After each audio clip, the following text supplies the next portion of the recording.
ഒരു പാചകമായിട്ടാണ് വന്നേക്കുന്നത്. പാചകം ഞാനല്ല ചെയ്യുന്നത്. ആര് ചെയ്യുന്ന? ഭർത്താവായ ഞാനാണ് ചെയ്യുന്നത്. എന്റെ ഭർത്താവായ ഷിഹാസ്. എന്താണ് ഉണ്ടാക്കുന്നതെന്ന് ചോദിച്ചാൽ ഇതാണ് ബ്രെഡ് ഓംലെറ്റ്. കരിഞ്ഞ ബ്രെഡ് ഓംലെറ്റ് ആണ് ഉണ്ടാക്കുന്നത്. എന്താണ് ഇതിനെപ്പറ്റി പറയാനുള്ളത്? അതൊന്നും നമ്മൾ ആഡ് ചെയ്യുന്നതല്ല. എന്തിനാണ് പറയുന്നതെന്നുള്ളത്.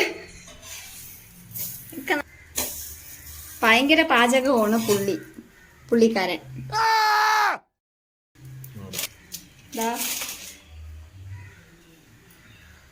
തീ കുറച്ച് വെയ്.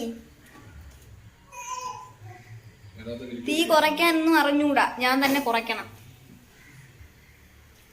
ബ്രെഡ് ഓംലെറ്റിന്റെ റെസിപ്പി പിന്നെ നമ്മൾ വീഡിയോയിൽ ഇടുന്നതായിരിക്കും. ആർക്കും അറിഞ്ഞൂടല്ലോ ബ്രെഡ് ഓംലെറ്റ് എങ്ങനെയാണ് ഉണ്ടാക്കുന്നതെന്ന്. അപ്പോൾ ഇന്നത്തെ വീഡിയോ ഇവിടെ അവസാനിക്കുകയാണ്. നാളെ വേറൊരു വമ്പൻ വീഡിയോ ആയിട്ട് വരുന്നതായിരിക്കും. ബൈ.